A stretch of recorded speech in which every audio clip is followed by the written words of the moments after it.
afternoon, everyone, and thank you for joining the Extended Day Ahead Market Working Group 1 meeting related to the supply commitment and resource efficiency evaluation topics. This is Christina Osborne representing ISO Stakeholder Affairs Group, and I'll be providing support for the meeting. And as you know, Mark Richardson is a facilitator and Bob Cott is a scribe for this working group. And then Phil Pettengill is the coordinator overseeing all 3 of the EDAM working groups.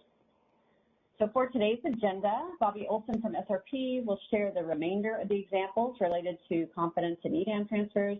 And if there's time, Danny Johnson from the ISO will review key considerations for EDAM transfers. And then at the end of the meeting, also if there's time, Bob Cott will provide a recap of the discussion. And then Mark will review the plan for Wednesday, which, by the way, is the last meeting for this working group. So just a couple of meeting reminders.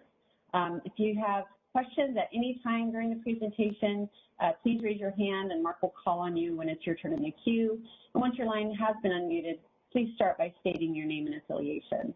As a reminder, also, these meetings are recorded. We do post the video files out on the corresponding working group web pages where you'll find the other materials related to these meetings. And then the recordings and any other related transcriptions should not be reprinted without the ISO's permission. And then if you have any questions related to the EDAM working group, you're welcome to submit those using the inquiries link located on the resources slide at the end of the presentation, or you're also welcome to email isostakeholderaffairs@kaiso.com. So with that, I'm going to go ahead and turn the meeting over to the facilitator, Mark Richardson. Thank you, Christina. Can you confirm you hear me okay? I can hear you. All right. Good afternoon, team. I really appreciate everyone staying engaged and hanging in there these past 10 weeks.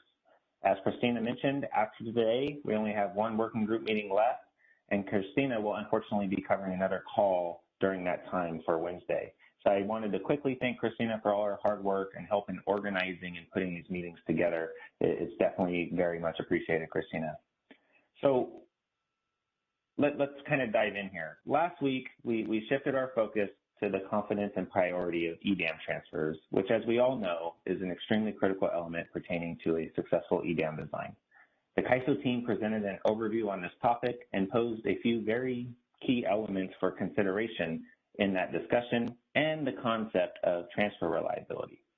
We then shifted into the EDAM transfer reliability examples that Bobby Olson from SRP had put together. These examples illustrated how firm EDAM transfers might resolve in the real-time time frame. At a high level, example 1 illustrated a case in which there is a real-time loss of generation and how the redispatch of transfers may be needed to meet the overall footprint's obligations, whereas example 2 covered the loss of generation resulting in insufficient capacity across the entire footprint.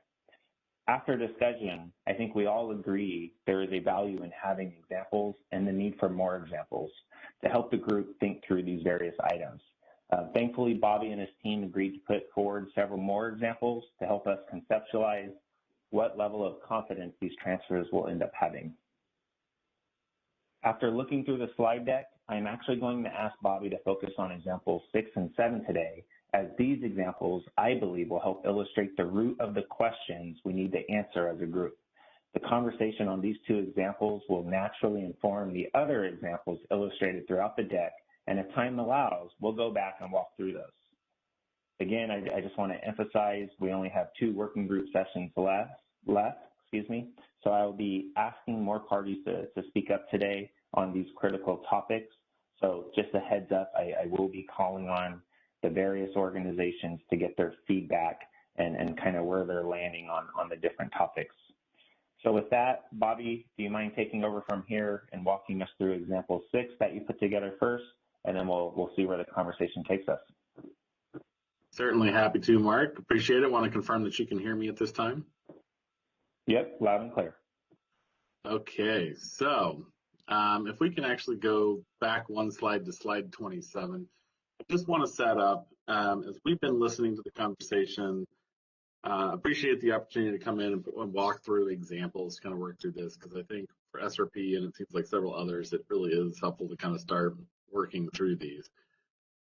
And one of the items that we've talked about is there's some questions about consequences of failure and whether those consequences should be financial or binding and lock entities out. And there's a lot of complexity in there. and I'll say myself, I don't have a sense of where we're going or where we're likely to land on that. But we did think an example to kind of help highlight what might happen if a BA doesn't pass the RSE test for a specific hour, but is allowed to continue to participate in EDAM. What does that look like? And what would the context be if we're working underneath the premise that EDAM transfers are firm for all participants? So if we can move to the next slide now, hopefully that's an appropriate setup for what we're trying to look at here. We're going to try and go back and stick with the same and consistent setup examples that we've had prior, where we have area A, B, and C all working adjacent to each other, but not having any transfer capacity directly between area A or area C. In the example that I'm providing here, you can see across the board we have available capacity of 2,950 megawatts across the footprint. In this particular example, area C is unable to serve their own load during this particular hour. We would expect from this particular example that they would have failed the RSE for this hour and showing a 45 megawatt deficit. However, when we look at the total remaining capacity, there's still sufficient capacity across the footprint to allow for optimization. So if a conclusion is that this BA would be able to participate moving forward, we want to explore that opportunity. We can move to the next slide.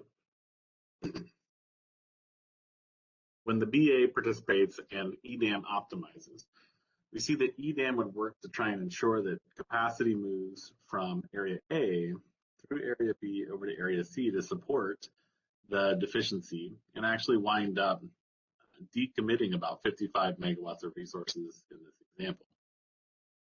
That puts area A with a little bit tighter footprint than what they were expecting to see before, and this largely is consistent with the examples we walked through last Wednesday, with the exception of having area C participate despite having failed.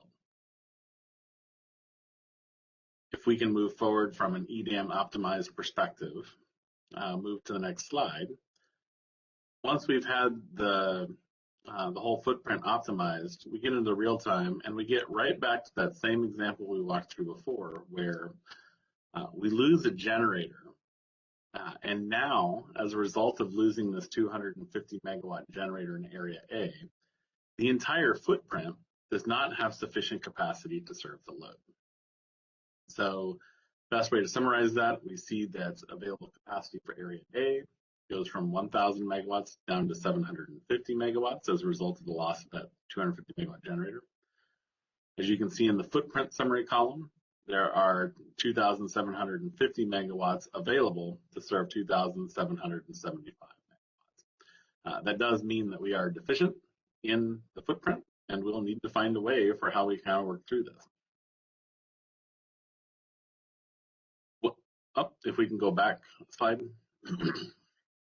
Under the premise that was previously discussed is that EDAM transfers would be firm and firm under all circumstances. In this example, we have the 100 megawatt firm transfer from area A to and through area B to area C. Yet area C did not come to EDAM prepared to serve their own load in this particular perspective. As a result of it, we now wind up in a situation where, as a result of the capacity deficiency within Area A looks like they are likely to be the entity deficient if we follow the firm transfer protocols and requirements previously identified. The question that I get when we look at these particular examples is really about Area A honoring firm load and firm sales commitments to an area that did not meet some of the fundamental obligations that we've agreed to with respect to the RSE. We do have several key questions. I'm actually going to turn it back to Mark Richardson to maybe help walk us through those questions. The questions are on the slide that follows this. So if you want to follow along, I believe the slides are posted. The question I'm going to ask Mark to kind of walk through the questions to help facilitate conversation on this. Yeah, thank you, Bobby. And Christina, maybe what we'll do is I'll ask the first question, and then we'll hop back a slide to look at the illustration for folks to think about. So given this circumstance, should Area A be required to support firm transfers to Area C if Area C did not demonstrate sufficient resources to meet its own load? And then jump back for me, Christina. So remember, Area C did not have or pass the EDAM RSE. So I guess at a high level, does it make sense that Area C in this example doesn't necessarily take the burden or the blow in real time because of the ways those transfers worked out? Let me pause there and see if I can get a reaction from the audience on this example before moving to some of the other questions. I see Jeff Nelson with his hand up first, so let's go to Jeff. Hey, good afternoon, everyone. Jeff Nelson, SCE. Question on this, and maybe I'm ahead because I haven't downloaded the slides.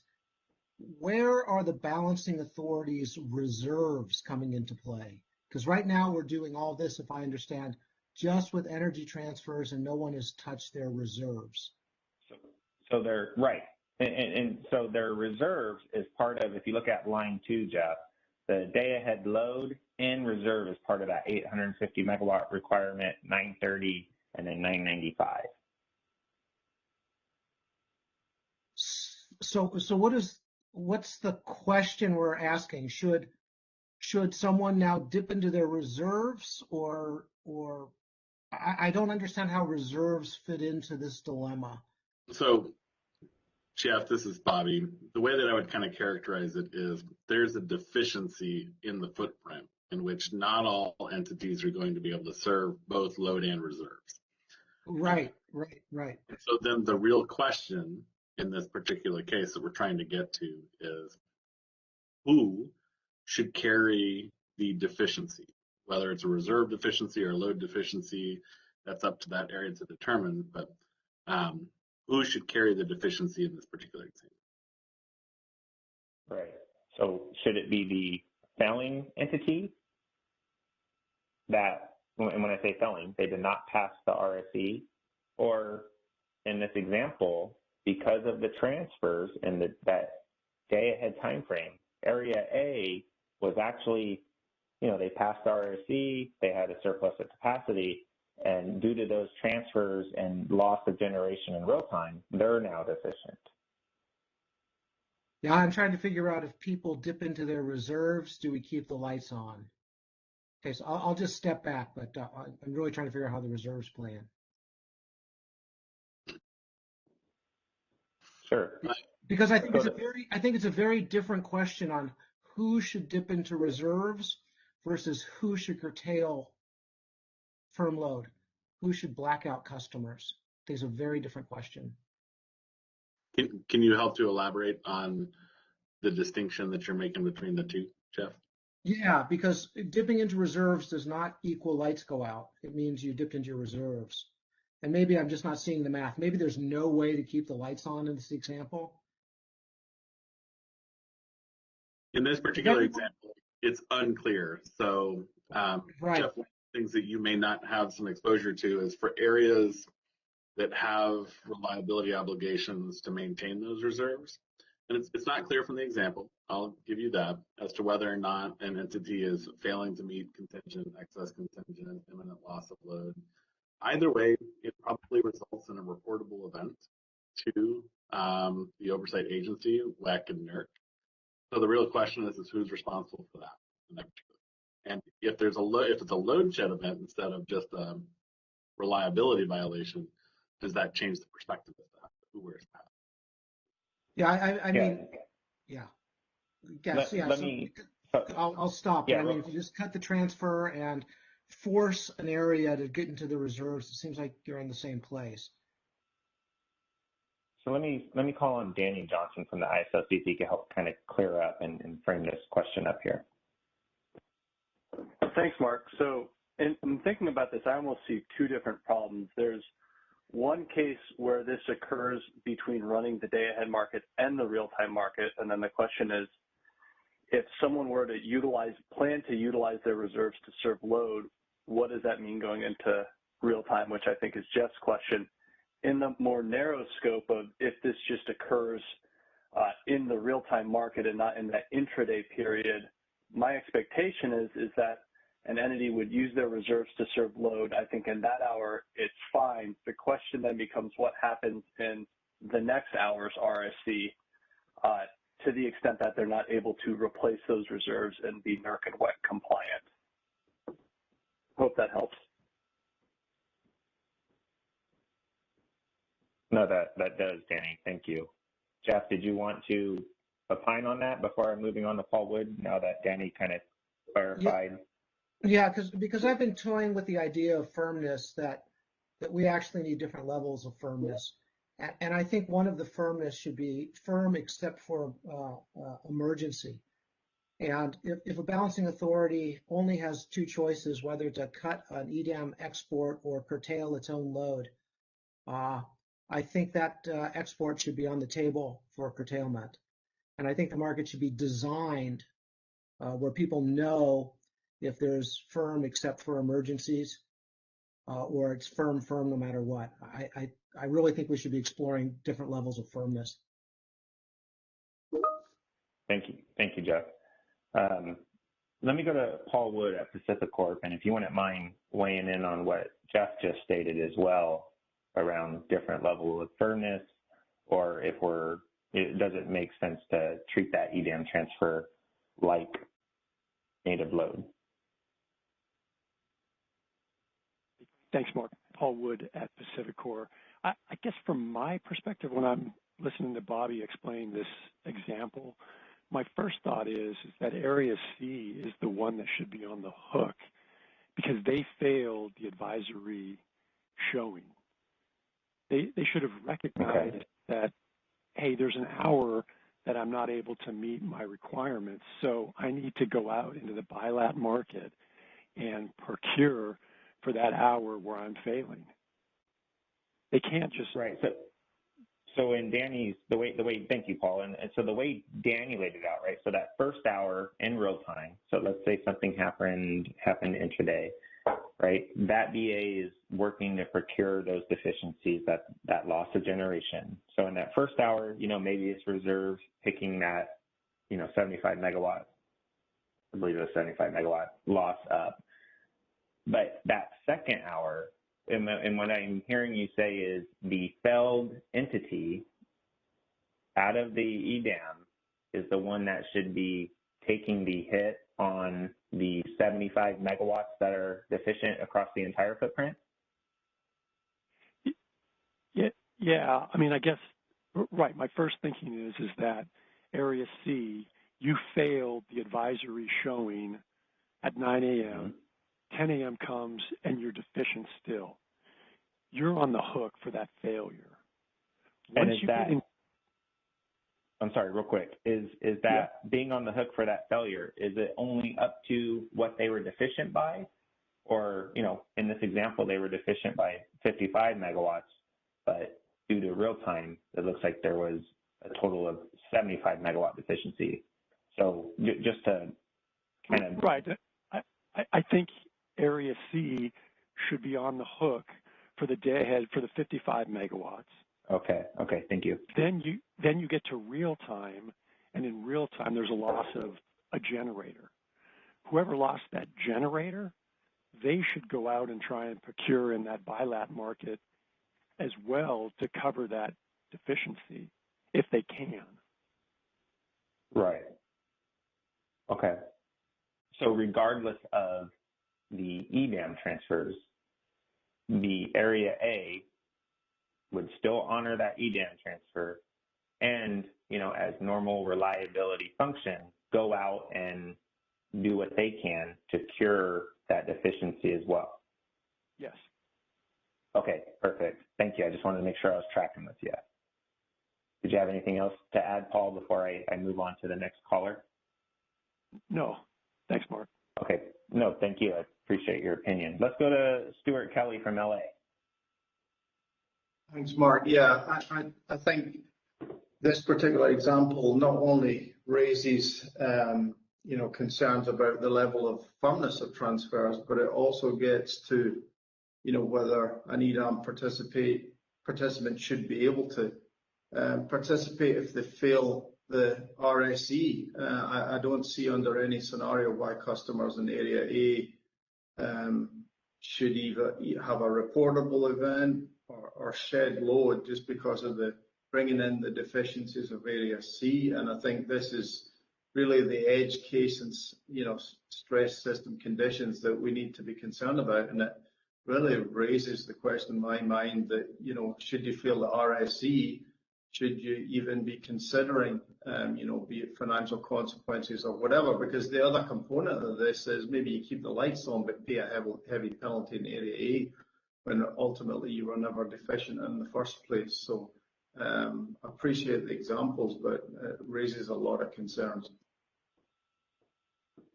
Yeah, no, I hear you. And I think, from going back to our financial or our failure consequence discussion beginning of last week and the week prior, I believe the group stated and kind of huddled around the idea of it may not make sense to necessarily limit transfers for a failing entity, to not undermine the benefits of EDAM. So maybe, just looking at Area A and how this example sets it up, what are their obligations here, right? So they had that 100 megawatt transfer, firm transfer.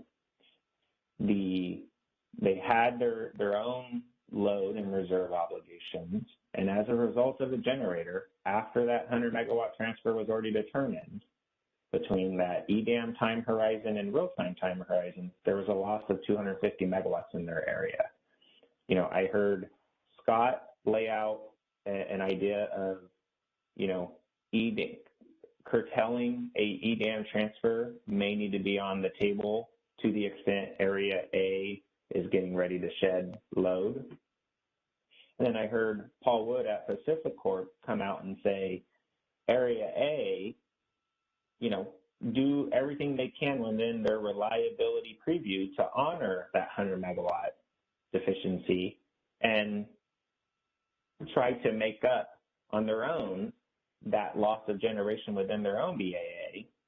And part of the deficiency in real time goes back to or gets capped at that 55 megawatt deficiency that Area C started with. So it almost sounded like 55 megawatts of that 75 megawatt obligation would now fall on Area C. Let me move to John Olson from SMUD, and then I'll go to Bonnie Blair with the 6 cities. Thanks, Mark. I think you walked through that last explanation was really good, because I think what's important or what might be missing from these examples is the order of operations as well as the time, as well as like what the actual descriptor of the event is.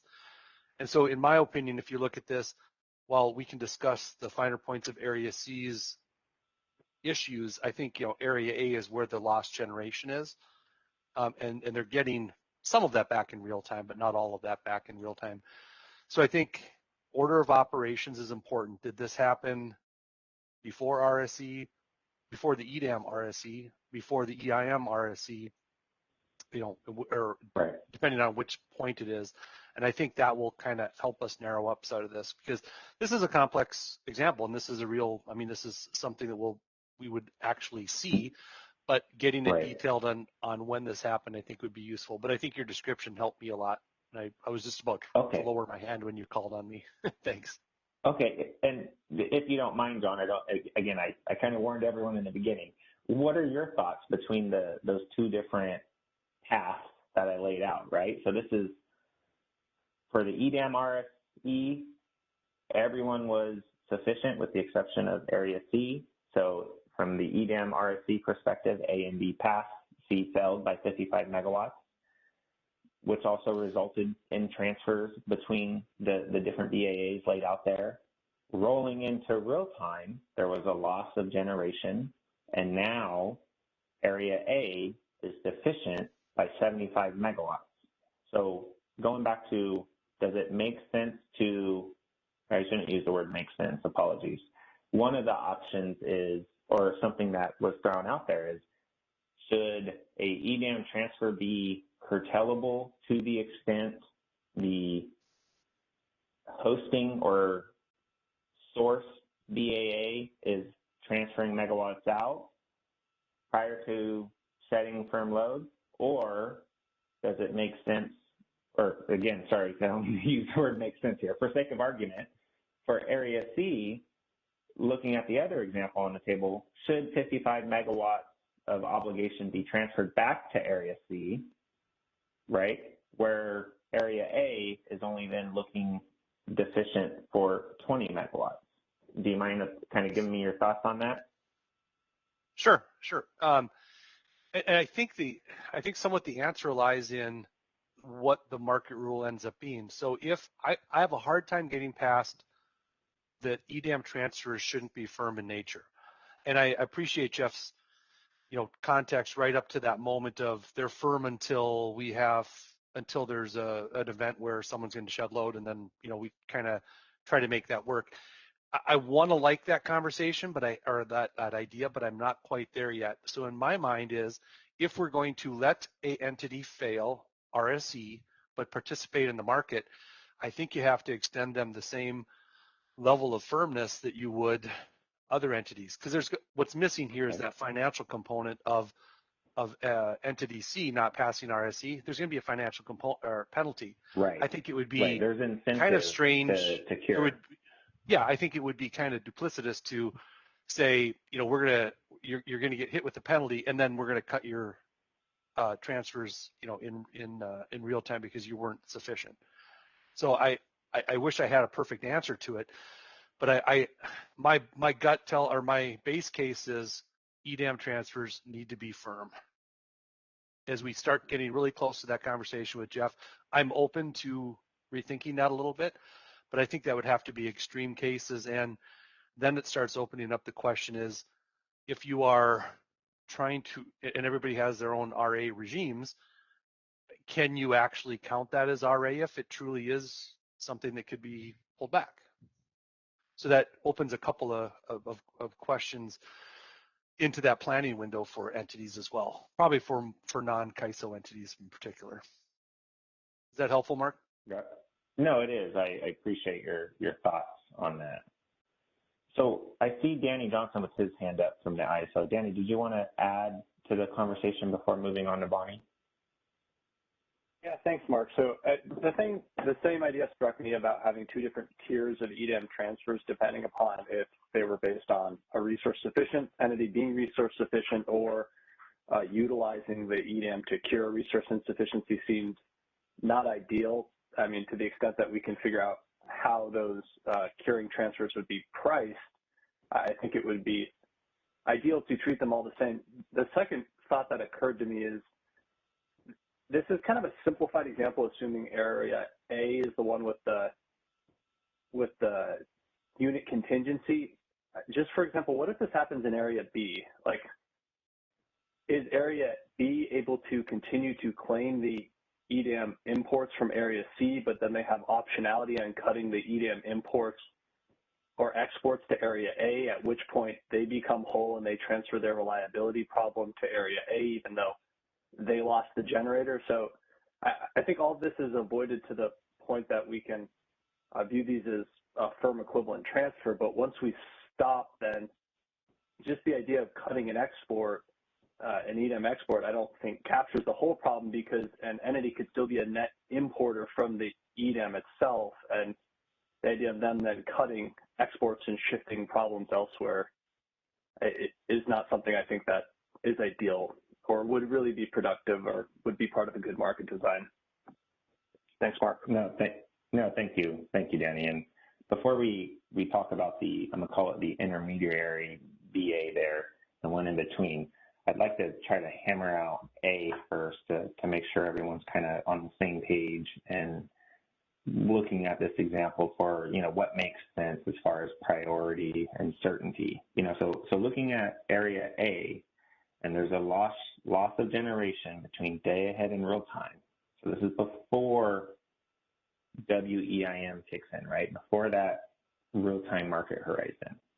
Does everybody agree or think that area A should still be treating that EDAM transfer equitable to their own load? And what I think I heard is yes from a few parties, right? Should area A immediately start taking actions to replace that generation? And again, I think I heard a few parties say yes on that, right? So I think if we can all agree on that concept, then we can kind of start getting into, well, what obligation does C have, if any, given that they failed the EDAM RFC? Let me go to Bonnie Blair with the 6 cities. Hi, this is Bonnie Blair representing the 6 cities. So my head is kind of exploding. First of all, I think I want to say I don't agree that, a transfer to an area that does not pass the RSE should be treated as a firm commitment. I think that if the alternative is area C just can't participate in the EDAM and it's on its own, that's an unpalatable solution to me if it appears that the system overall is sufficient to allow them to participate. But I don't think it's right that another area that came to the table passing the RSE should be in a worse position if it loses generation through no fault of its own than it would have been if area C had just been excluded in the first place. So I don't agree with the once it's scheduled in EDAM, it's firm no matter what, no matter who. But I'm also wrestling with another complication, and that is how does firmness of transfers in EDAM work with a subsequent EIM that reoptimizes resources, not only for the EDAM BAAs, but potentially for other BAAs that participate in EIM but not in EDAM. And how does an EDAM transfer stay firm in the context of an EIM reoptimization of a whole different batch of loads and resources? No, great question there, Bonnie, and I appreciate your thoughts. George Angelides from the ISO, I don't mean to put you on the spot there, sir, but do you mind entertaining Bonnie's question?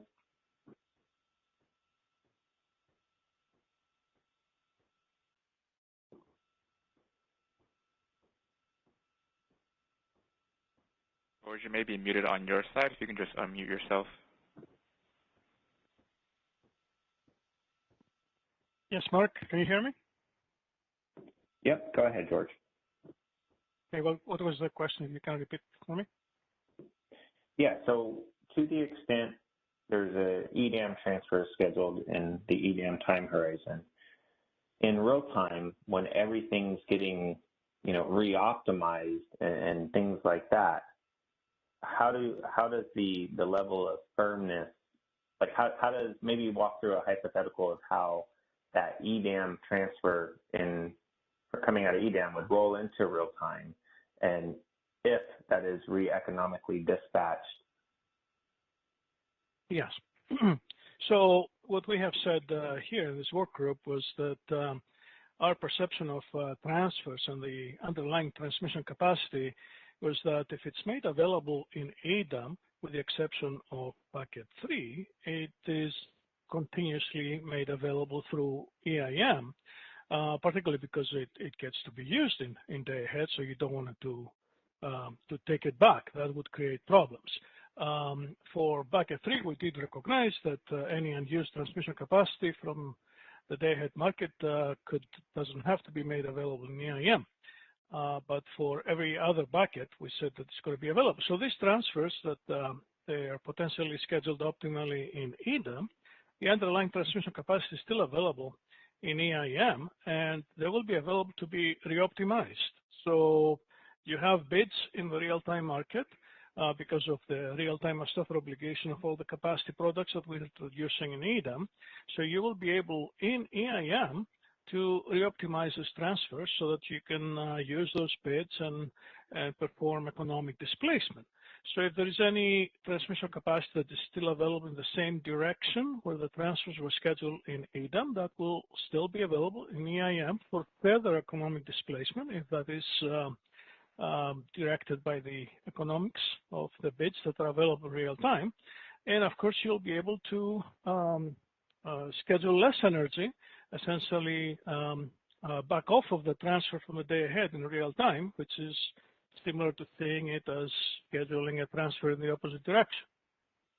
So you have all that capability to essentially reoptimize the transfers in real time. Bonnie, did that help? Or did you want to mischaracterize your question? I don't, well, it didn't help immediately. When the reoptimization, I mean, I get it that the resource is going to be, or that the transmission, I mean, George, you started talking about transmission as opposed to resources. But I think I follow that, but if we accept that the resources, that the expectation is that the resources that support the EDAM transfers are supposed to remain available in the EIM. They're supposed to, the availability is supposed to carry forward, but then the EIM has a bunch of other resources that weren't in the EDAM necessarily, and also additional loads to support that weren't in the EDAM initially. Do you mind characterizing what you mean by additional loads? You know, well, I think the assumption, yeah, go ahead. I mean, so we've talked previously about how it may be that at least at EDAM startup, there may be, I mean, you have to be an EIM, you have to participate in EIM to be part of EDAM, but not vice versa, right? So that at the startup, you're going to have, you know, you might have a set of EDAM participants that is a subset of EIM participants. So your EDAM participants would be part of the day ahead processes, but then at least potentially, particularly in the early days, when you get to the EIM, you may have, you know, half a dozen additional BAAs that are participating in EIM that didn't participate in EDAM. So their loads and their resources are going to be part of the EIM optimization. And and I guess I'm wondering how you even know whether Area A is still supporting the transfer through Area B to Area C after the EIM optimization, you know, reoptimization does its thing. Right. Bonnie, that's why I was referring to the transmission capability that is the underlying element that made the transfer available for scheduling was scheduled in the day-ahead market. So that transfer capacity is still there. So you're correct, there is a lot more resources potentially participating in the real-time market, more BAAs, resources that perhaps did not participate in the day-ahead market, but they're having bids now in real time. So that presents the opportunity for economic displacement in real time, and that's what the EIM is doing. And we'll reuse that transfer capability, and either it will confirm that the transfer is still optimal, so it will stay as is, or maybe even extend it in that direction if there is additional transfer capacity that is still available, or it will potentially reverse it for the economics that are presented themselves in real time. And so that all makes sense as far as it goes, but once the reoptimization starts happening, how do we know whether Area A's commitment to Area C is being fulfilled or not, with the change in flows that will occur as a result of the reoptimization?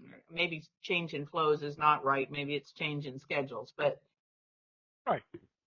So I think we mentioned before that when we go to EIM and we perform the resource sufficiency evaluation now in EIM, we will take into consideration all these day-ahead transfers and will give proper credit to the BAA that's receiving these transfers in passing the resource sufficiency evaluation.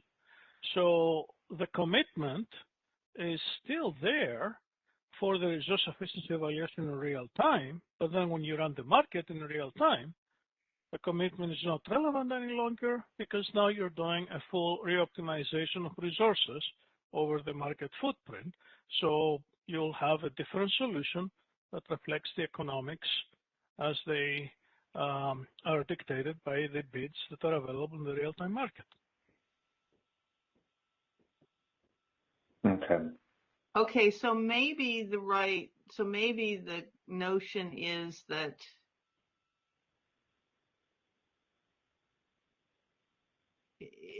Area C should be allowed to participate in the EDAM, but perhaps not given credit for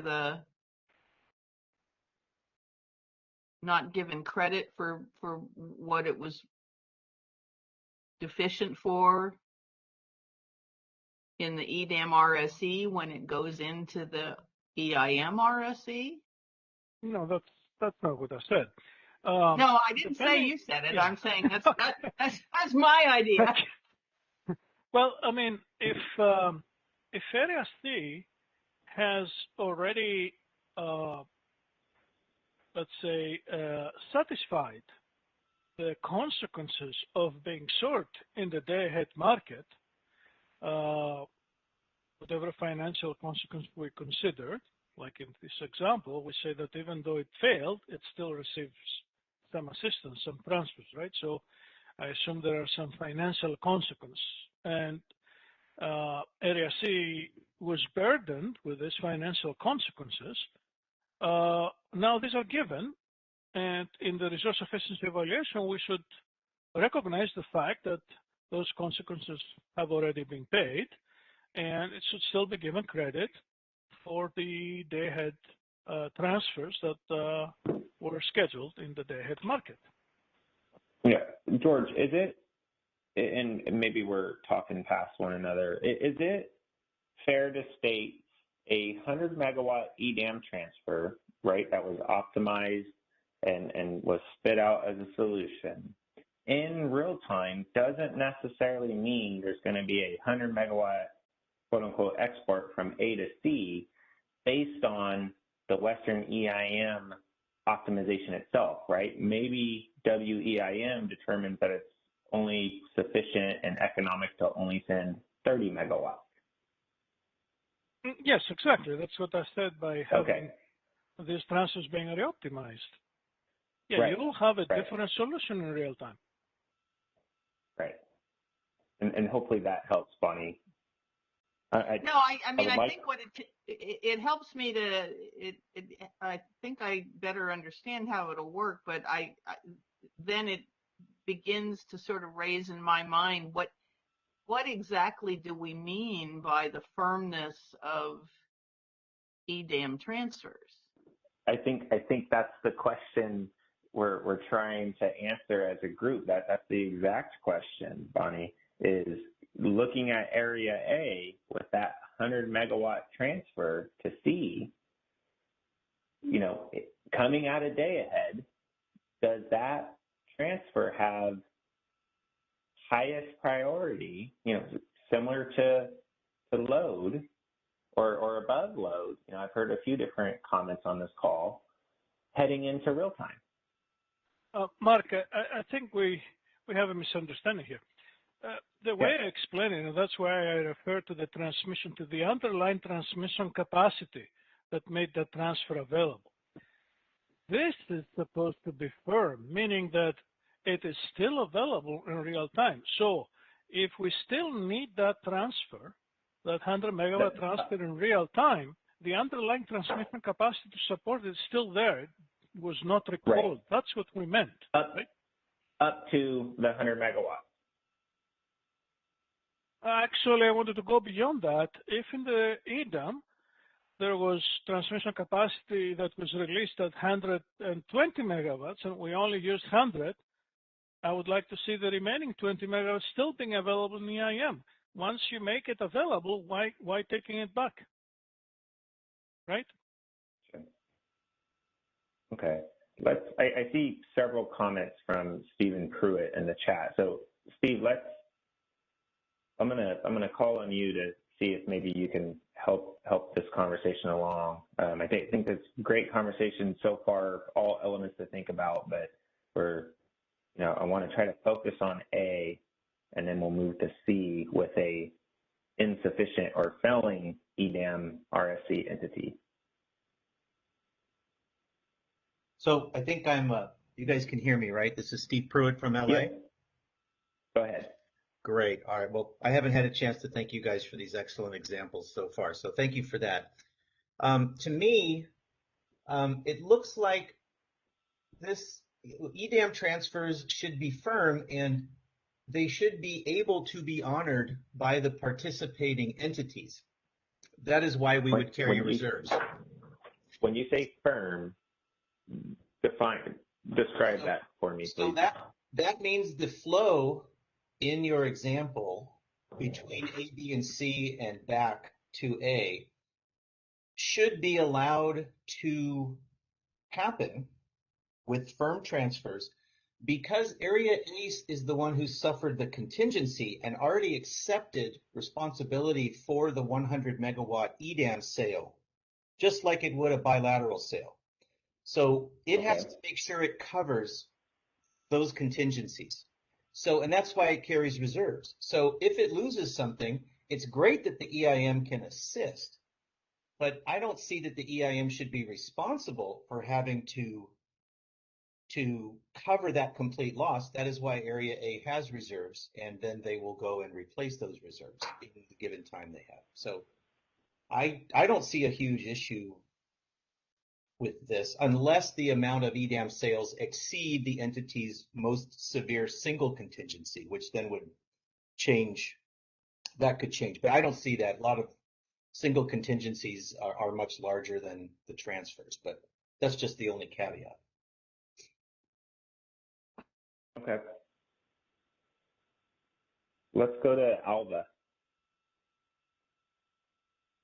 Hi, this is Alva Spagoda, PG&E.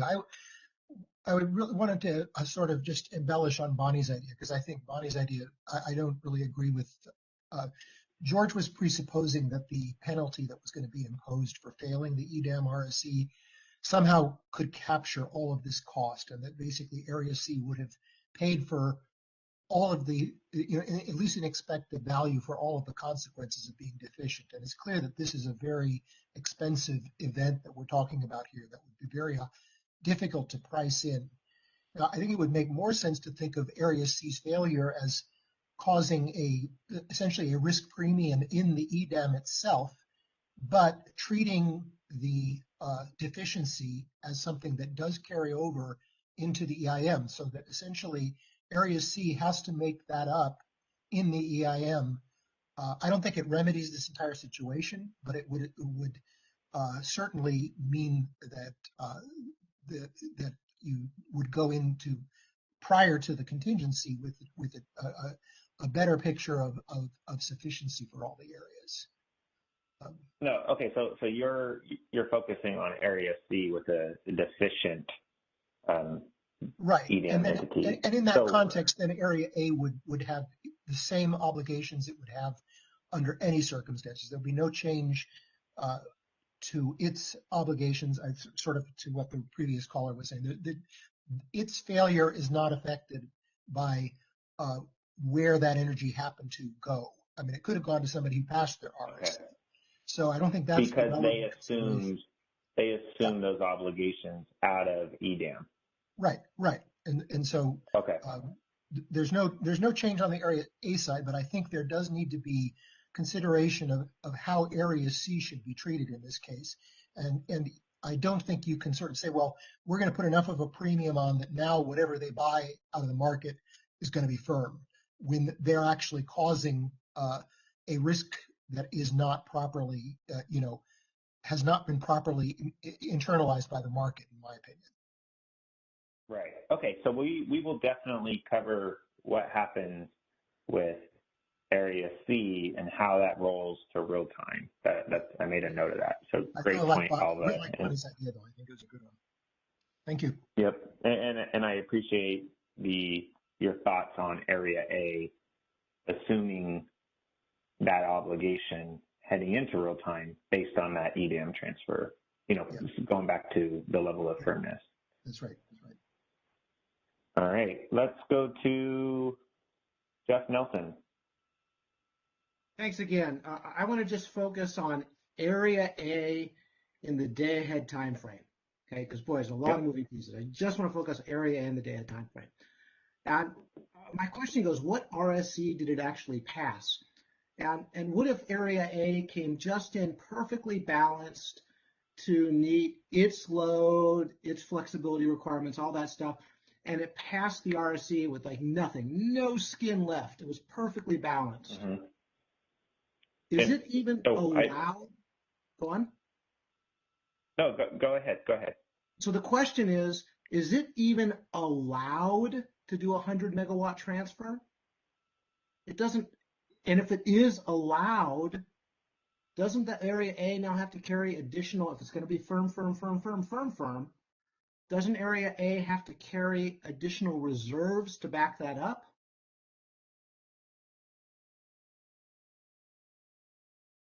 So the question, and maybe I'll call on Bobby, I don't know if you wanted to comment on that as you put together an example, or I can call on the ISO team, is to the extent an entity comes in just passing the RSC based on supplied bids,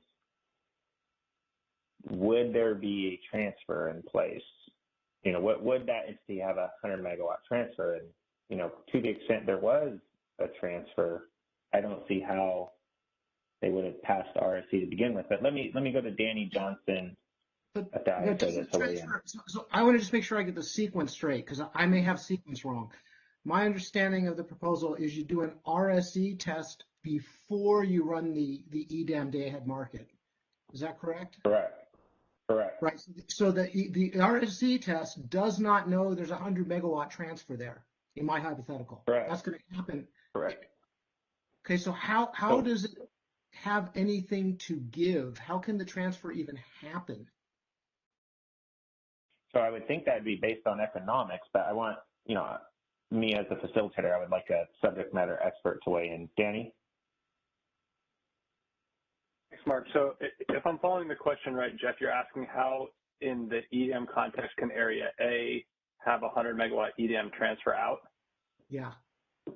And I think that would just be because they have 1,000 megawatts of supply and 850 megawatts of obligations. Right. So or are we changing the example? Okay. The example was. Oh, go ahead. There, even there, Balancing Authority A came in with a certain expectation that it was going to have to carry a certain amount of reserves. I'm talking about the Balancing Authority. And we've now increased above and beyond that by 100 megawatts. So Balancing Authority A, if I understand how balancing authorities work, now has an obligation, if we're going to call this super firm energy, now has an obligation to carry additional reserves, like half of its exports, right? So it's got to carry 50 megawatts of extra reserves. How did it agree to do that? So I guess the point you're pressing on is like a standard 6% AS requirement assumption that they'd have to have set aside. Is that sufficient in the context of EDAM, or should there be additional incremental AS requirements based on potential EDAM transfers? I think that would be hard to do because you don't know what those transfers are until you actually run the market. But George, do you have any thoughts on this? So this is getting to one of my earlier points. It seems like Balancing Authority A has to tell you, here's my RSE test, and here's how many transfers I'm willing to support and keep them firm. If you do anything beyond that, I'm not firming them up. So are you almost saying that there should be an incremental reserve calculation based upon the transfer capability out of that BAA? Yeah, I think we need two types of exports. One that's backed by reserves and one that's not, but maybe it's backed unless they've got a curtail firm load. Well, George, I heard you were saying something. Yes. All right. So, Jeff, you have a scenario where Area A came to the market with exactly the capacity that is needed to pass the test and no extra. That's what I understood from your setup, correct? Yes. All right. So it passes the RSE, barely passes the RSE, if you will. And then you're questioning, how is it possible that another market can turn and calculate an export transfer from Area A when it was very tight, correct? Yeah, and it maybe it's eating into its upward. I'll explain. Okay. Yeah, so I'll explain. So, as you know, we co-optimize energy and imbalance reserves. Okay, these are fungible products. So, a situation that can lead to this outcome is the following. The energy in Area B is more expensive than the energy in Area A. And the reliability capacity in Area B is less expensive than the reliability capacity in Area A. A natural economic outcome would be to use the energy bit, the capacity in Area B, to procure capacity instead of energy and have energy from the cheaper Area A flow through a transfer to meet some of the demand in Area B and displace more expensive economic bits in Area B, whereas you have a reliability capacity transfer in the opposite direction from Area B to Area A, saying that the Area A's reliability capacity imbalance reserve, uncertainty from Area A will be met from capacity in Area B because it's cheaper. So you can have you can have these outcomes, right? Because we co-optimize the products. Okay, who's carrying the reserves for that 100 megawatt transfer? When did they find out they had that obligation? And did they agree to carry the reserve? Right. So at the end of the market, when we publish by 1 p.m., then you know that you have an export transfer of 100 megawatts. All right. We also know from the discussion that we said here is that the transmission capacity that supports that 100 megawatt of transfer is still going to be there in EIM, and also in the EIM, it can be re-optimized. All right, so that 100 megawatt is not a self-schedule. It is a commitment that we will take into consideration in the resource efficiency evaluation, but the real-time market can re-optimize it, and the area A can spin for its normal requirement for contingency reserves, okay, for covering any outages in area A. Now, if an outage happens in area A, the contingency reserve in area A can cover it, right? Now, if the uncertainty materializes in area A, all right, remember the day ahead we had scheduled also in this example a reliability capacity transfer from area B to area A. Now, the real-time market, one of the possible outcomes, and it would be dependent on economics, it would be to dispatch reliability capacity awards in area B and schedule a counterflow transfer or reduce that 100 megawatt transfer, it's the same, to meet the uncertainty that was materialized in area A. Okay, George. So what I heard is in a traditional balancing authority sense, no one is carrying the reserves for that 100 megawatt transfer. However, the EDAM market has some extra capacity around that will be a proxy for carrying reserves. Okay, let me say it maybe a different way. That 100 megawatt transfer displaced economically capacity that was in the market in area B, right? That capacity did not vanish. It's still available in the real-time market. It was awarded imbalanced reserves. Imbalanced reserves are still available in area B. It's still in the market. So if we need it, we can dispatch it. All right, okay, we can even dispatch it in the counterflow direction. Yes, I'm not arguing with the power balance stuff. I get the power balance. My question gets to balancing authority obligation and commitment to carry reserves as a balancing authority. Because remember, these balancing authorities have their own reserves. They're not co-optimized ancillary services. The ISO does not get to orchestrate the dispatch of reserves for any balancing authority except itself. So, so normally when we have a traditional in the current world, again, people that trade can correct me, people that run balancing authorities can correct me. In the current world, when we do a day-ahead firm, the balancing authority that sent that takes that obligation to carry reserves. What I'm hearing for EDAM, if we have an EDAM transfer, no balancing authority takes the obligation for the reserves. That is incorrect. Yeah, That's not what I said. Yeah, I heard. I said that the capacity different. is still available in area B. Maybe not in the form of reserves formally, but you still have available capacity with a bid that you can dispatch it. So I'm not disagreeing. Maybe it's not in the form. Yeah. I'm not disagreeing that the capacity exists.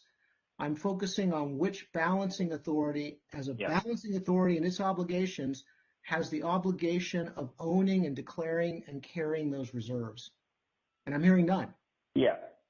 No, so Jeff, I think what I heard earlier, and I don't mean to jump in here, but let's focus on area A as they had that 100 megawatt EDAM transfer. What I heard earlier from a few parties was coming out of the EDAM horizon, that additional 100 megawatts is now part of their real-time load and reserve requirement. And if that's the case, they need to somehow communicate their willingness as part of the market. I tried to set up a straw hypothetical where they were out. They didn't have any more capacity to give. They were perfectly balanced. They didn't have capacity to support an extra 100 megawatts. And probably lots of times they'll have plenty of capacity, no problem. So it seems like there should be a willingness to say, hey, I've got no problem supporting this many of transfers. But I may have the fancy reoptimization George was talking about to do even more than that. But anything above and beyond X, I'm not carrying reserves for it. So either don't take it or find someone else to carry reserves, or just declare it as a new flavor of transfer, firm except during emergencies or something else, because no balancing authority is owning the reserves for that. So it's got to be something different. So I'll stop there. Hopefully, I'm just going to stop, and hopefully others that actually run balancing authorities can chew on that. No, thank you for your comments, Jeff. I see Stuart Kelly with his hand up. Thanks, Mark. I maybe ask the question slightly differently. If you're in Area A and you have a load forecast that's either provided by yourself or others that's not that particularly accurate, and Area C comes to you and asks for 100 megawatts, would you do that bilateral? I would posture you wouldn't. And the reason that we're having this conversation is Area C has failed the RSE, but it's allowed in later runs to, have the transfers day ahead. And the question, maybe the real question is, should initially for the start of EDAM, should we even allow those transfers initially? Because we circle back to the uncertainty component here, but remember the uncertainty component only covers 95% of the instances.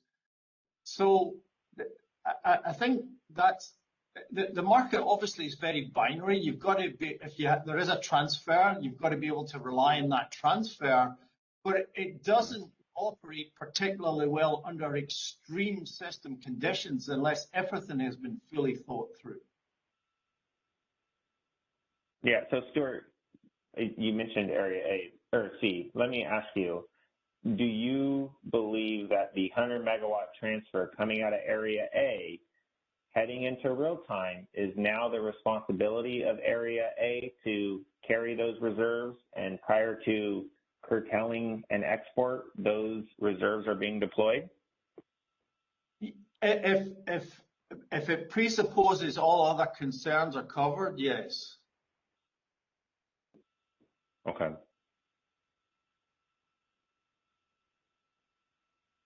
I see Kevin Smith with his hand up. Hey, Kevin Smith, Bank.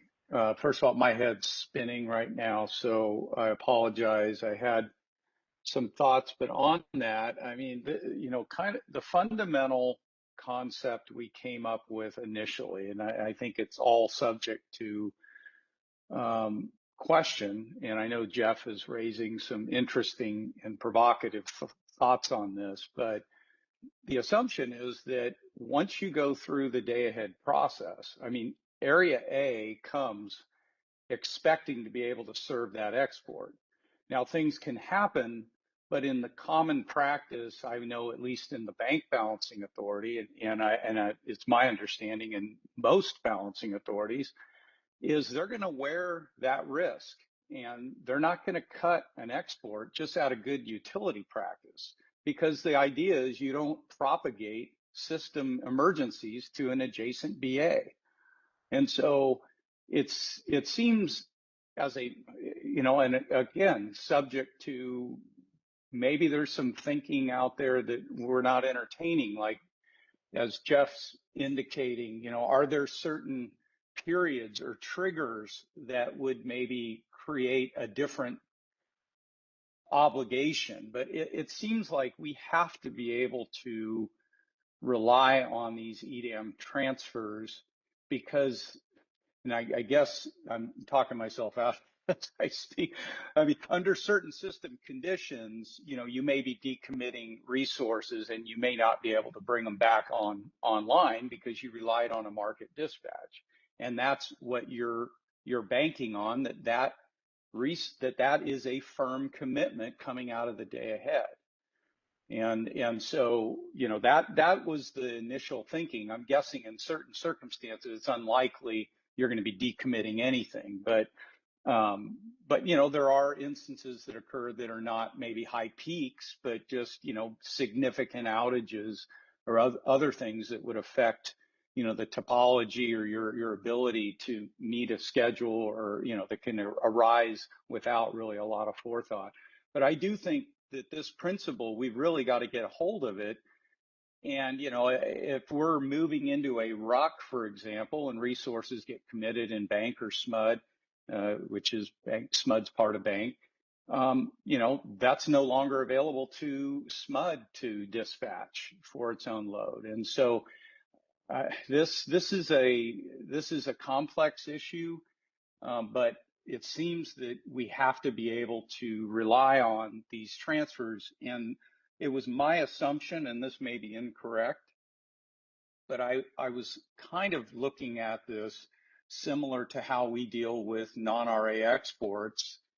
Once we are in the pool together, we're making a certain set of assumptions that the resources are there to serve that. And that's on each BA to come fully resourced, in charge of their own reserve obligations, and ready to serve whatever exports or other things that they claim that they're able to meet when they come into the RSE. And when the market runs, you know, we should be able to, I would think there should be some shared responsibility possibly for, you know, the need to, if we reach a peak that we can't meet entirely throughout the EDAM footprint, you know, is there a pro rata curtailment on, and all demand is treated on an equal basis within the EDAM footprint, sort of like, you know, our exports are treated on par with internal CAISO demand when it's a non-RA supporting export. That's how I had assumed this probably would work. Obviously, people are identifying some big issues, but, you know, we all serve load. We all don't want to turn the lights out. But we have to have some ability to lean on the market. Otherwise, what are we doing this for, right? Right. So, no, Kevin, I appreciate your thoughts, and I really want to hear from others. I heard a few individuals pretty much agree with the points you just laid out there, Kevin, in the sense that this 100 megawatt transfer from A is high priority. It's firm. It is now included in the obligations for Area A in real time, which means Area A, if they lost generation, would be deploying reserves to support that transfer prior to curtailing it. Let me go to Stephen Pruitt, and then I'm going to go to Tong Wu at WAPA. Yeah, Mark, you just said it right on. I was muted out, but I was saying, yes, that's how it would work. We would back up that sale just as if it was a bilateral. And I like how Kevin said it. You're not supposed to propagate contingencies in your own BA to other BAs. So now I understand there's a sensitivity to chronic leaning. So I would suggest you need a mechanism for Area C. If they're chronically failing, then at some point maybe you make, you know, well, let me back up a second. One of the values of this market is to also offer surpluses, right? So if an entity fails the RSE, but the market's got surplus, it should make that commitment, and it should be able to honor that commitment. But as I understand it, the definition of leaning is just someone intentionally going into the market under resource, failing the RSE, and then using the market to make up the difference. And I think if it's chronic, then there could be a mechanism to either make their remaining deficiency non-firm from the market, that relieves the market from being obligated, or even, you know, financial penalties too. But I don't, my head's spinning too on some of that stuff. But no, I appreciate your thoughts there, Stephen. And maybe let's, I think we're starting to huddle around the idea that a EDAM transfer is assumed to be part of the transferring BAA's obligation heading into real time, which means that transferring BAA would deploy reserves prior to making a curtailment. Can we all agree on that concept first? And then we'll start talking about, well, what happens if that BAA is, after deploying reserves, is still deficient, right? So if I can get, before going to Tong at WAPA, I would like to hear, Bobby, I don't know if you're unmuted still. I would like to hear your thoughts, or maybe Christy's thoughts representing SRP. And then I would like to hear from various Western EIMNZs on their thoughts on that exact question. And based on time, if we can just be very pointed in those answers, let's do that, and then we'll move on to that next question that I have. Sure, Mark. So this is Bobby, and I'm trying to remain neutral setting this up, but I will comment on behalf of SRP here, just in the interest of time. I would say that Area A, if we're Area A and we're supporting that EDAM transfer, we will deploy reserves to support that transfer up until the point in time that it could potentially create an issue for us carrying the transfer, and I think that's where the real question is that you want to get to. And so the short answer is we would carry the reserves associated with the transfer. We would have a full intention of doing so, and we would deploy reserves up until the point that it starts to affect us, and then we'd want to have that discussion. Okay, thank you, and I appreciate you not diving into that. Can I get somebody from, let's say, Portland or Idaho to raise their hand and weigh in? Same thing with, I saw Paul on from PAC. I see Ryan Millard from Portland. Let's go to Ryan's line. Hey, Mark, PG supports that concept. Also echo the same points that Kevin and Bobby's already made. Thank you. Thank you, Ryan. Anyone from Idaho? Do I have Kathy Anderson on? Weigh in.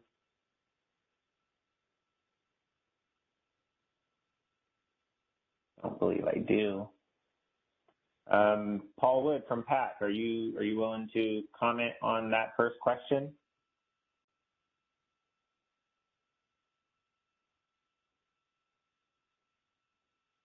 Not seeing any hands up.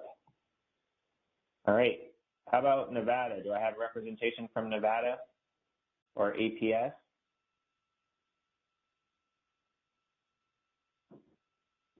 I see Justin Thompson from APS. Thank you, Justin. Hi, Justin Thompson, APS. I'll echo what Bobby said.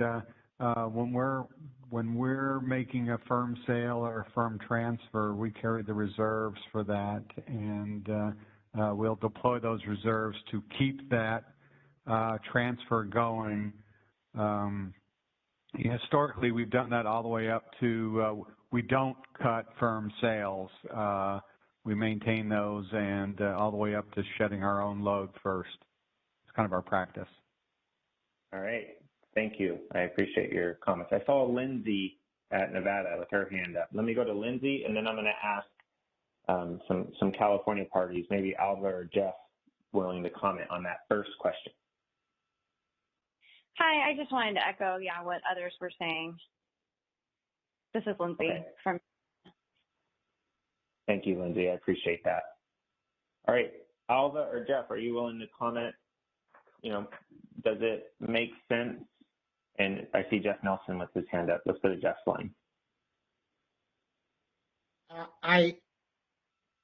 I'm struggling because people aren't going to know what the market's going to do in advance. So I think if balancing authorities are going to carry the reserves for those, they need to have a way to express to the ISO the quantity that they're willing to have that happen for. And if they're willing to carry the reserves, great. But then it raises the question, if there's additional supply that they're not willing to carry the reserves for, do we need a second flavor of transfer? Gotcha. No, thank you, Jeff. I noted that. And maybe this is a question for George or Danny to help me understand. So would the market processes, EDAM or RUC, to the extent RUC's part of EDAM, would those processes allow a transfer that's not feasible?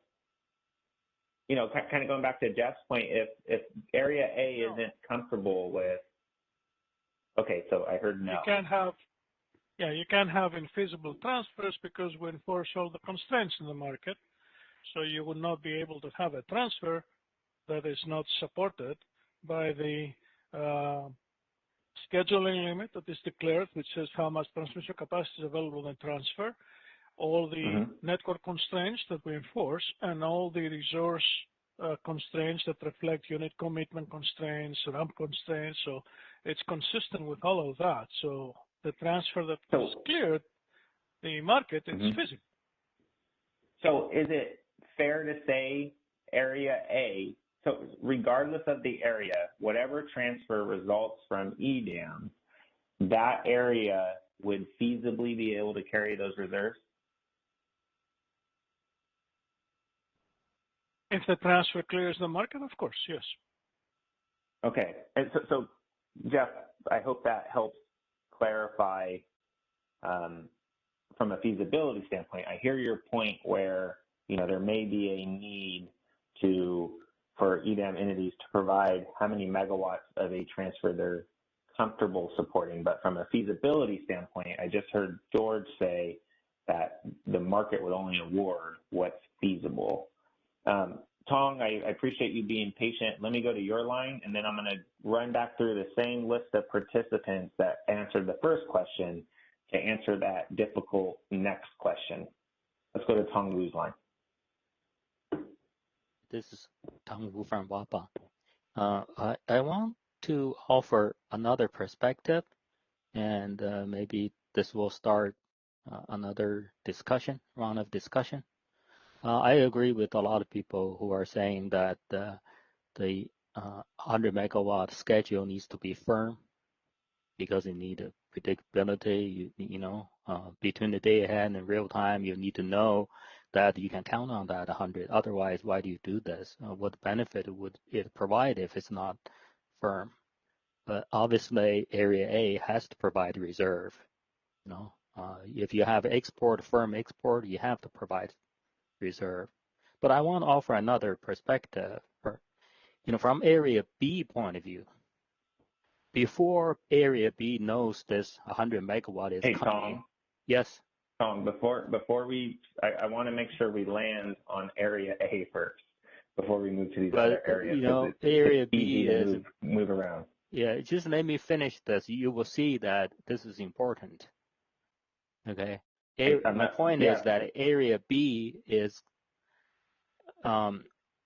before 100 megawatt is coming into Area B. Area B is prepared to offer ancillary services. Specifically, we're talking about contingency reserve, operating reserves, to meet 100% of its load. But after knowing that 100 megawatt is coming in, Area B no longer needs to carry contingency reserve for its 100% of its original obligation. So its ancillary services obligation is reduced. Okay, so I don't know whether Area B should pay Area A for the ancillary services, or somehow, Area B needs to maintain its original ancillary services. Yeah, that's all. Thank you, Tom. So I think I heard most, and I see Michelle from the CPUC, Michelle Quito. Let's go to her line from, a California representation standpoint. And Michelle, if you don't mind kind of focusing on that first question around Area A and whether or not that 100 megawatts, it makes sense, which is kind of the common theme I'm hearing from everyone else, to Area A having to carry those reserves into real time. Yeah, you're not going to like me. So the problem is I have a slightly different, I am going back to something somebody said before, which was that Area A just needed to carry the reserves. But what if the issue is not that there's a forced outage in Area A? What if there's a transmission line failure between Area A and Area B, so that the EDAM transfer cannot make it out to Area B? My question is, does Area B or does Area C have to take the hit? No, that's because a good we question. talked about firm transfers, and also I just want to also go to George's point that we would not have infeasible transfers, and the day ahead and the real time are obviously different. So something that could be feasible in the day ahead could be infeasible in the real time. Right. Michelle, this is George. That is why we have reserves, right? We have contingency reserves that they cover your single worst contingency. And that could be losing an intertie where you have a high dependency on it. So okay, so George, Area what I'm B hearing, should, so what I'm hearing you say is that even though Area B has no idea that they're carrying this EDAM transfer out to Area C, you're saying that they should carry the contingency reserves on their system for that transfer? No, this is for the fixed imports that you have. But I'm talking about if it is okay, the transfer is on economic schedule. And if it's coming in, all right, then that means it displaces generation in the area because it's cheaper, okay? That generation that is displaced, that capacity is still there. Right, so, but maybe but George, it's 100 in and 100 out. Let's say Area B is it's just perfectly resourced, right? It has an EDAM transfer in and an EDAM transfer out. So what I hear you saying is that Area B needs to carry reserves for that 100 megawatt wheel through. Is that what you're saying? No. All I'm saying is that this wheel throw or transfer, anything that is economically scheduled is displacing an equal amount of capacity. In this case, if you carry it all the way through, Area C capacity is displaced, right? Let's assume that Area C passed the RSC. It's not short, okay? So if this transfer cannot happen in real time, that capacity that was displaced is still available and can be dispatched to cover it.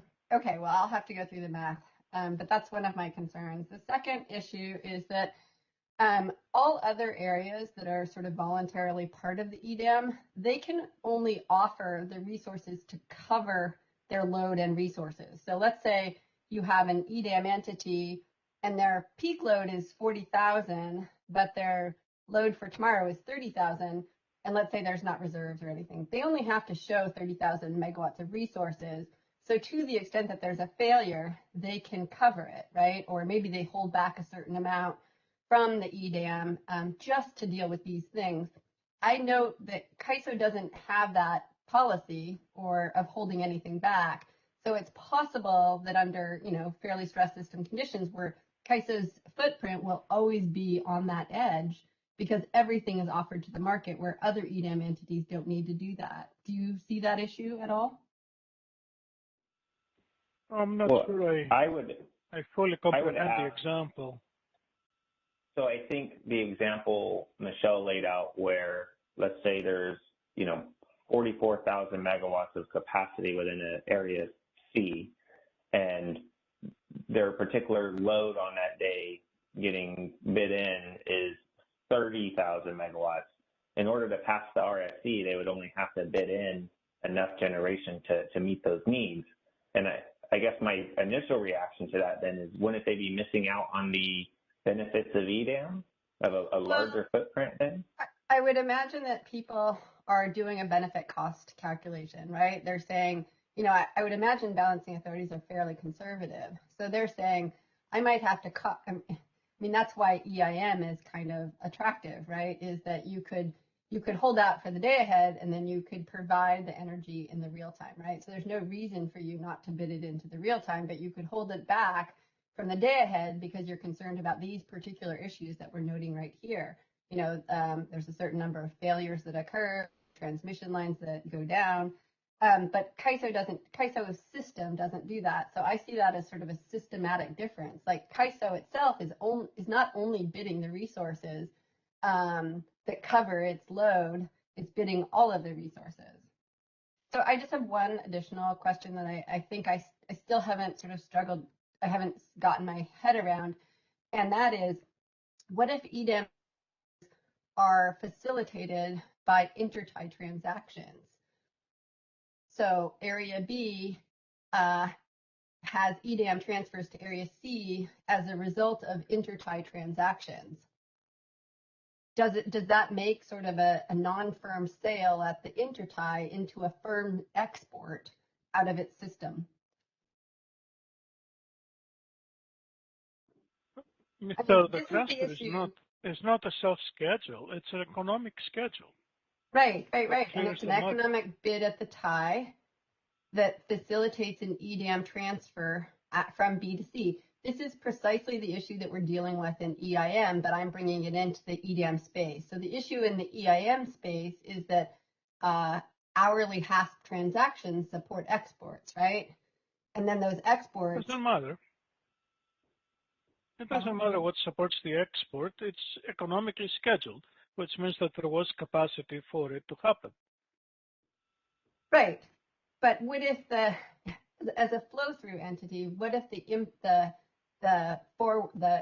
schedule, the intertie schedule, does not show up? I mean, this is precisely the issue that we're dealing with, and CAISO has said that the intertie transactions are not firm, and that's why we have intertie deviations. That's why we have tagging at T-40, precisely because you guys don't think that the intertie transactions are firm. So it's very odd that you would then have EDAM reports premised on intertie transactions that CAISO itself doesn't believe are firm.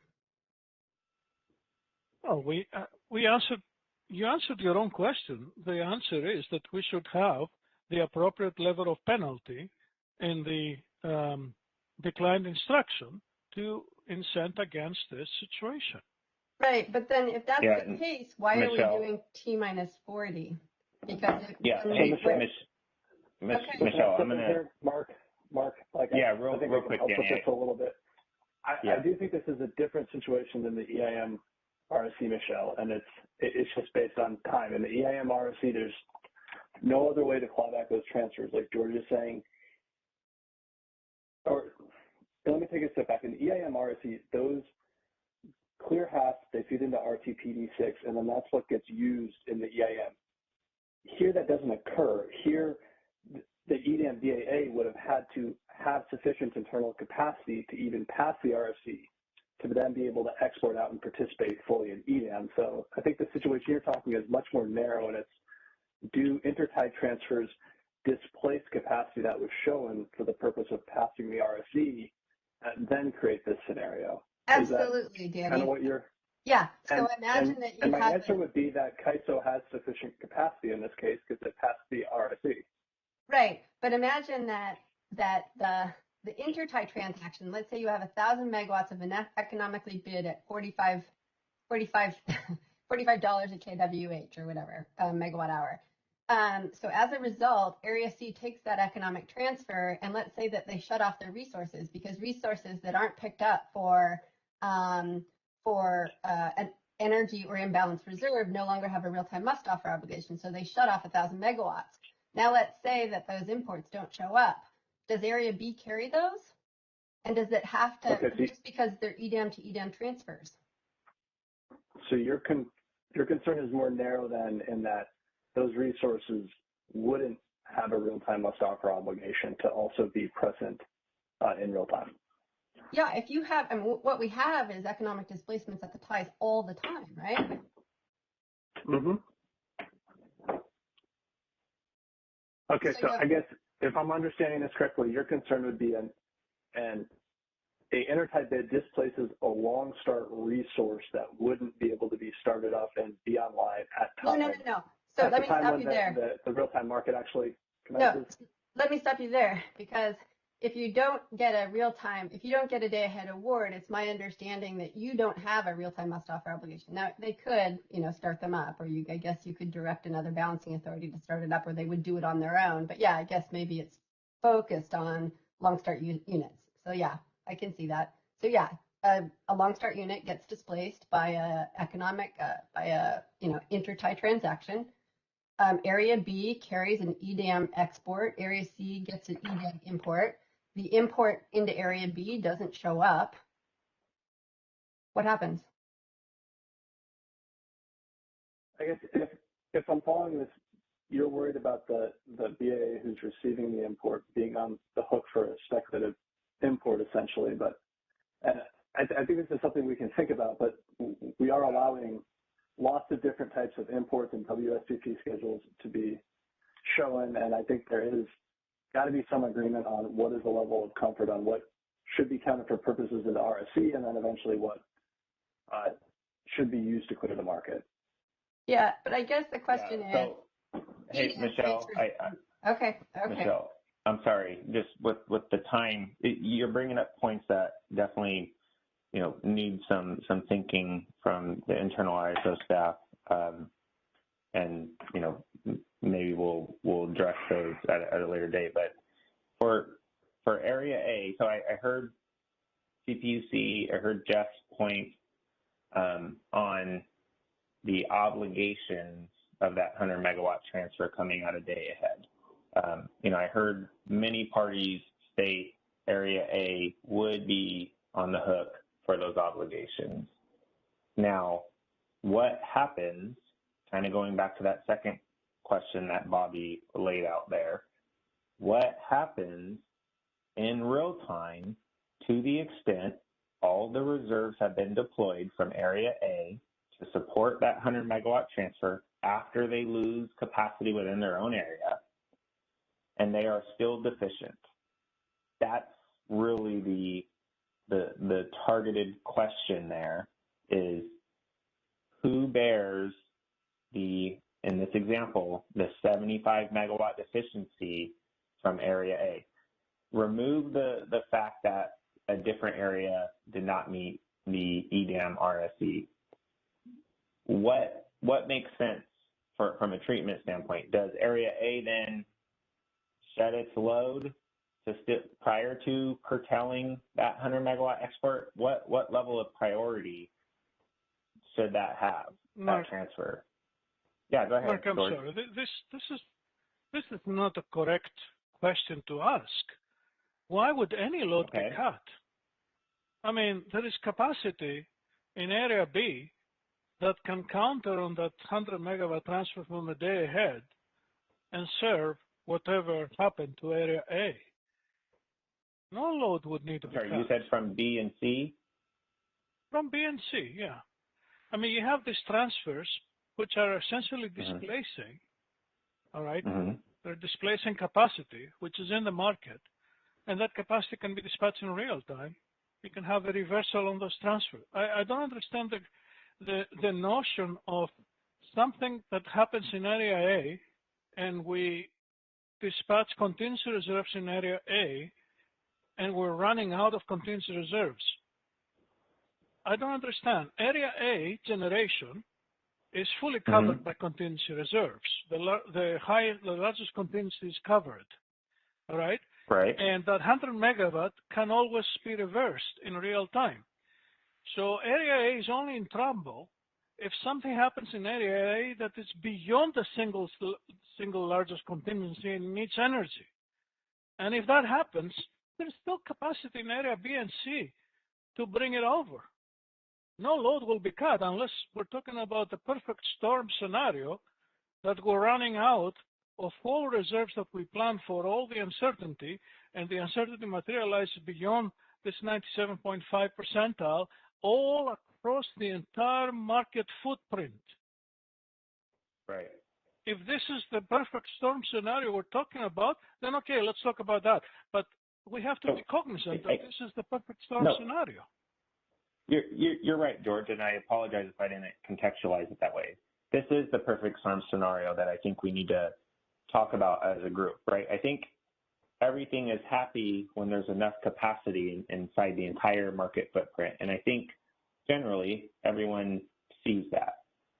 My question is, if there's no more transfer capacity available from B and C, and A is 75 megawatt deficient, and they have that 100 megawatt transfer leaving A, what level of priority does that transfer take below or above its own load? It's a wrong question, Mark. Again, it's not a matter of priority. The transfer has no priority. The transfer is economic. If there is enough capacity, enough bids, you will reverse on it. In the perfect storm scenario, after we exhaust everything, all right, at this point, if you want to, if the question is what happens in that scenario, what happens in that scenario ahead of time, because the real-time market is a multi-interval market, ahead of time it will tell the operators that there is a problem coming in some future interval, the power balance constraint in the BAA, some BAA that has the problem, has been relaxed. That is an indication that the operators need to do something outside the market. The market at that point did all it could with the available bids. And the operators have a toolbox for addressing these situations.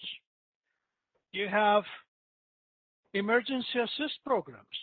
You have reliability demand response or other demand response programs that you can call. You have resources that are not even in the market that you can commit manually with a manual dispatch instruction. I'm not an operator. An operator, maybe they can speak on my behalf here, but there are already procedures on how a BAA can address emergency conditions, because we're talking about emergency conditions, and emergency conditions are outside of the market. Our purpose here in this work group is to design the market. These are conditions that are not part of that design. Thank you. Thank you, George. Bobby, do you mind helping me frame up the question? Maybe I didn't ask it appropriately. No, I think you did. And I know and I recognize that it's a hypothetical. That really, as we design the market, we need to really understand what are the limits of what's reasonable. And I think, George commenting on everyone having additional things that they can kind of call upon, we expect that that's going to happen. But I think from a philosophical perspective, the purpose for us to talk about here was BAA has done everything they can. They've deployed all available reserves. They are now on the ragged edge. There are no additional tools to handle through that. It is that perfect storm. And the real question starts to become, how do you then start working at that point in time with respect to in Area A, Area C? You have someone who failed and the market's continuing to support them versus someone who did not fail and the market's not, and they will ultimately potentially lose load or have unmet requirements. It is a complete hypothetical, and it's just trying to understand where we're kind of what we need to accomplish. Right. Yeah. So I guess, and maybe in this extreme example, what happens? What actions are being taken ahead of load shed, and are one of those actions the curtailment of that EDAM transfer? I think is the question I'm asking. Do you agree with that, Bobby? That's what I do agree with that. Okay. Okay. So let me go ahead. I'm sorry. Go ahead. I think that's the question to the audience is, what actions are being taken up to and including the curtailment of that export, prior to or during a load shed event? And I see Jeff Nelson with his hand up. Jeff, hopefully you can chime in on that, and then I'm going to go to Stephen Pruitt. Yeah, I really appreciate how the conversation's evolved. That's why I thought it was so important to first establish, is Area A carrying the reserves for that transfer? And the consensus was, yes, they are carrying the reserves for the transfer. Okay, that lets us say that Area A should have enough of its own reserves to carry through any sort of contingency, even like George said, single largest contingency. So that, I think, goes a long way in resolving the problem, because we know Area A's got reserves to support it. Now, if we did do a different sort of framework, which I keep suggesting, maybe Area A was okay with doing 100 megawatts, super firm, but the rest was, I'll give you another 50, but if it comes down to curtailing my load or giving you 50, I'm going to curtail the 50. And that was clearly identified and that was understood. In that case, Area A, would honor the 100, but then they'd cut the 50, and Area C would be on its own. And it depends on what Area C was doing to back up that 50, whether it had to dip into its own reserves or if it had to curtail its own load. But I think if Area A is carrying the reserves, I think that goes a long way in answering everyone. Just they got to use their own reserves, and then if they still need to curtail load, I think you're in an emergency situation, like George said. You're going out of market. Right. And at that point, you're pro rata. Are you pro rata curtailing that export along with your own load, or does that export come first? Yeah, I'm kind of neutral on that because I've heard different balancing authorities say different things. I think the ISO's current philosophy is it's on an equal footing with load. Right. Which would, based on that, would be, might thought would be pro rata. But thank you, Jeff. I appreciate you chiming in. Let's go to Stephen Pruitt. Yeah, Stephen, Mark, there you go. Yeah. Go ahead. Okay. Mark, just wanted to let you know from an operating standpoint, I have never seen a balancing authority suffering a contingency that knows it's going to be insufficient unilaterally and without communicating with the balancing authorities it needs to cut, do it. They will contact in real time and make arrangements, and they usually have time for this thing. That's the point of making sure you're covered up to your most severe contingency, because you're not planning for two contingencies, you're planning for your worst single contingency. So what happens is they will contact the BAs that they say, we sold you this power, and go, hey guys, can we cut this tag? We're going to need to, otherwise we're going to shed load. This gets worked out whenever these things occur. Now, if it's tight across the whole West, that is a really interesting question. It's going to be every person for themselves here, but we haven't gotten to that point. But I do know that as far as I've seen, it's never happened where a supplier will simply cut the tag and then call them later and say, sorry, I had to do that. No, there's time to call them ahead of time. And the reason, again, is everybody's already carrying enough reserves for their most severe single contingency. So it's usually a generating unit or a transmission segment. And if that fails, they've already got reserves ready to roll in and keep the system running and honor their commitments. And that's the way we operate a BA. So there's really no, an EDAM transfer will be just underneath that most severe single contingency and just go into that list of contingencies that is already covered because it is less than the most severe single contingency. So any of these BAs are already carrying enough reserves unless the EDAM transfers become the largest contingency, and then the BAs would need to raise their reserves to match that. Hope that helps. I appreciate your comments. I see, Danny, I don't know if you left your hand up. I'm not sure if you did earlier, but let me maybe go to Kathleen first, and then we'll go to Danny Johnson if his hand is still up. Hi, great. This is Kathleen Colbert from Vistra. Can you hear me, Mark? Yeah, go for it, Kathleen. Thanks. Yeah, this has been a very enlightening conversation. I appreciate you facilitating it today and hearing everyone's feedback.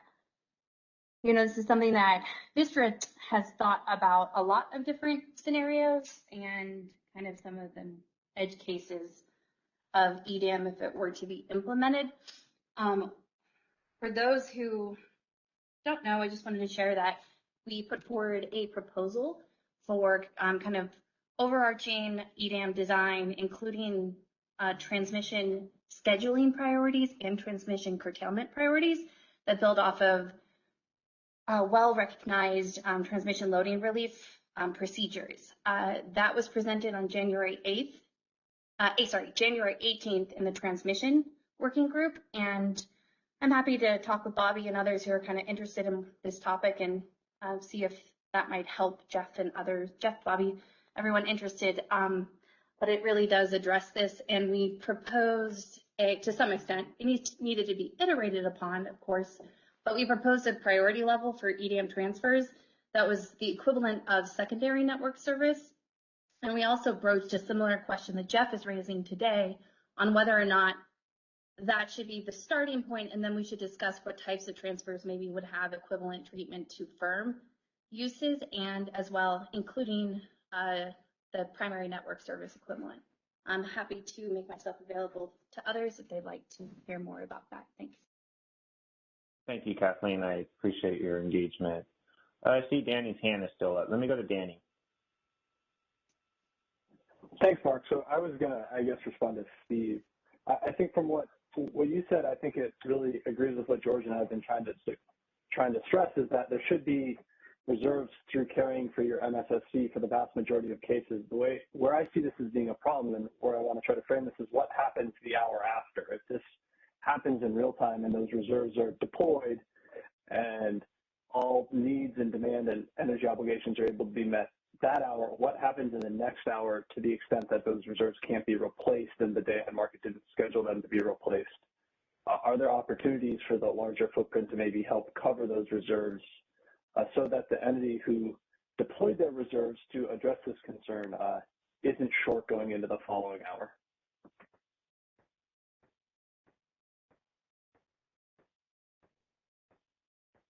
Yeah, no, great question. Any thoughts or comments on that from the audience? We pressing up against time here. We have about 3 minutes.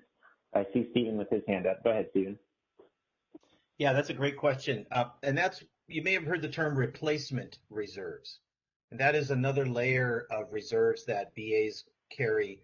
And those are supposed to be able to replace the operating reserves that were called into service.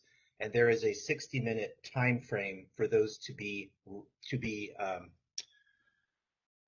replaced.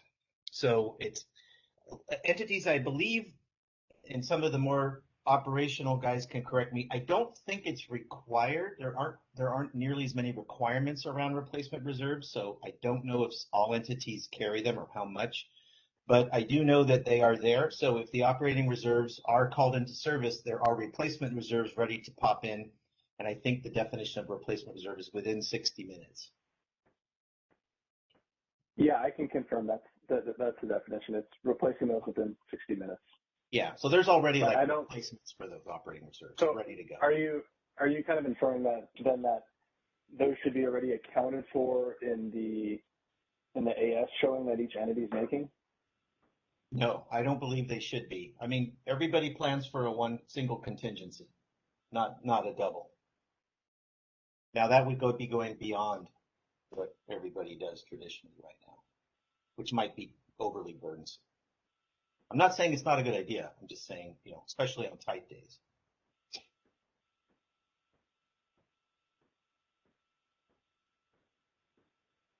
All right. Thank you, Stephen. All right. So we have about 1 or 2 minutes here before I turn it over to Bob Cott. I think, I heard some common area around, carrying those reserves out a day ahead. The question of, to the extent there's out-of-market action required in that toolbox, where does that 100 megawatt transfer fit? I heard, I think 1 or 2 parties talk about that being, right below their largest contingency. That's kind of addresses the reserve carrying side of it, but, is that curtailable is I think what we're trying to figure out. And Bobby, I appreciate you raising your hand, and I'm sorry for not calling on you. Go ahead. No, I just wanted to kind of help to wrap it up whenever you're ready, because I do think there's one kind of key takeaway that I'd like for people to think about. And then we've got another example that I think we'll be walking through next time, and recognizing that this conversation turned into more of a conversation on reserves than I think what I was really intending or hoping that we might have a conversation around.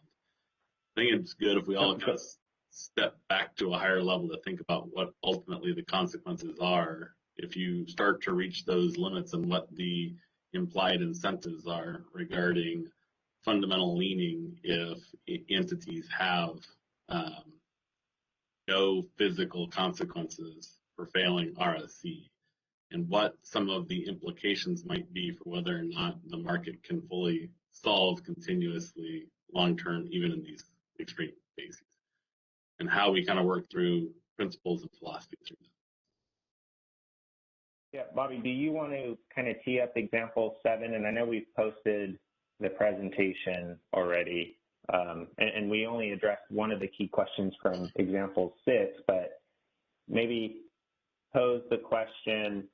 We'll conclude with that for today and be ready to come on Wednesday to probably spend about an hour and 20 minutes or so covering that. And then, I plan on kind of wrapping up the working group conversation as a whole. Thank you.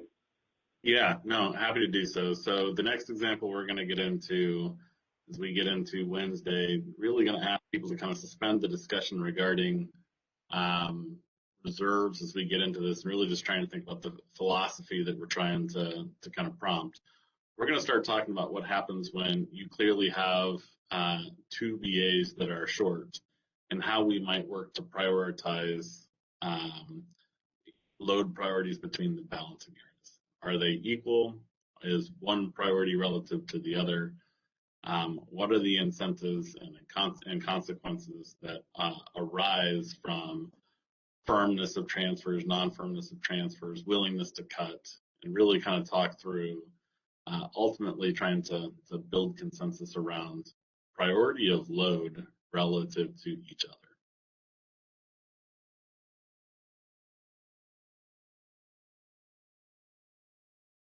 Thank you, Bobby. And oh, go ahead. No, just turning it back to you. Oh, yeah, thank you. I appreciate that. Mr. Cott, so team, please think about that. We'll definitely pick up this conversation on Wednesday. I think overall great conversations today. I really do appreciate everyone's engagement and perspectives. So Bob, I'll turn it over to you to hopefully try to summarize really quickly here to respect that 3 p.m. cutoff. Go ahead. All right, Mark, can you hear me? Yep, go for it. Oh, okay, good. All right, well, we spent the better part of 2 hours talking about example 2 and lots of questions about that. It seemed that most of the questions led to support for the idea that the area A in the example would carry the reserves to support the transfer. That kind of seemed to be the gist of a lot of the questions. And I think there's some other questions about, well, what happens to the reserves for the next hour? And then, bigger questions about what are the consequences of failing the RSC and making sure there's sufficient measures in place for that entity to make sure they have that capacity entering the EDAM. And we will be continuing discussion on these examples next week. So just make that brief summary for you and turn it back to you, Mark, so we can close with that. And we'll continue on Wednesday, and then, I think things will get worked out through the normal straw proposal process and stakeholder process. Thank you, everyone, for your time today. I really do appreciate your engagement, and I look forward to chatting with you all on Wednesday. Thanks, Bobby and team, for putting together these examples to help spur conversation. It really is valuable. Have a great afternoon, team. Concludes our conference. Thank you for using Event Services. You may now disconnect.